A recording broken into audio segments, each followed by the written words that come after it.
आपने बहुत से मंदिरों में मुख्य द्वार के ऊपर एक बिना धड़ का डरावना चेहरा देखा होगा जो एक राक्षस जैसा दिखता है। इसके बड़े नुकीले दांत और खुला मुंह है। इस दानव का मुख नेपाल, भारत और दक्षिण पूर्व एशिया में हिंदू मंदिर वास्तुकला में बहुत ज्यादा देखने को मिलता है। बौद्ध वास्तुकला में भी यह अक्सर देखने को मिल जाता है। ये दानव भगवान शिव को अत्यंत प्रिय है। इसका नाम कीर्तिमुख है और ये भगवान शिव का इतना बड़ा भक्त है कि इसने महादेव के कहने पर अपने पूरे शरीर को खा लिया था और केवल इसका मुख ही बच गया था। लोग इसी मुख को घरों और मंदिरों में बुरी नजर अथवा नकारात्मक ऊर्जा से बचाने के लिए लगाते हैं। कीर्तिमुख की कथा बहुत ही अद्भुत है। कथा के अनुसार राजा जलंधर ने गहन तपस्या से काफी शक्तियां प्राप्त कर लीं और उसका अहंकार इतना बढ़ गया कि वह अपने आप को देवताओं से ऊपर मानने लगा। वैसे तो जलंधर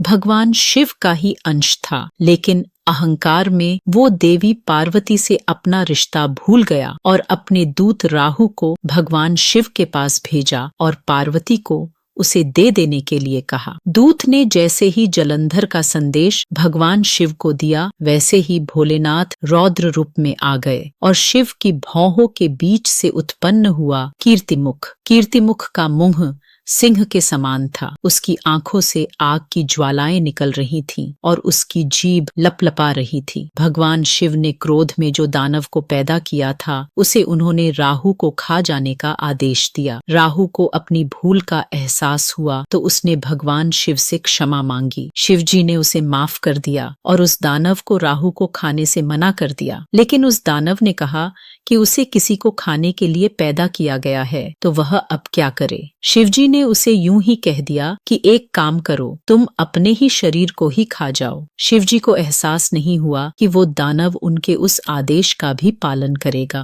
वह अपना शरीर खाने लगा और जब केवल मुख बचा हुआ था तो शिवजी का उस पर ध्यान गया। इस प्रकार कीर्तिमुख ने अपने सारे शरीर को खा लिया और केवल उसका यह डरावना मुख ही बच गया। शिव ने उसे रोकते हुए कहा कि तुम्हारा मुख यशस्वी है, उसे मत खाओ। उन्होंने कहा कि कीर्तिमुख का मतलब है एक यशस्वी चेहरा। उसके बाद शिव जी ने उसे अपना सबसे प्रिय गण बना लिया। मान्यता है कि लंका के द्वार पर भी कीर्तिमुख की मूर्ति दैत्य गुरु शुक्राचार्य द्वारा लगवाई गई थी। ये मूर्ति अपने मुंह से आग उगलती थी। बाद में ये लोगों ने दरवाजों पर भी कीर्तिमुख की मूर्ति लगवानी शुरू कर दी ताकि वो बुरी नजर से अपने घर और दुकानों को बचा सकें।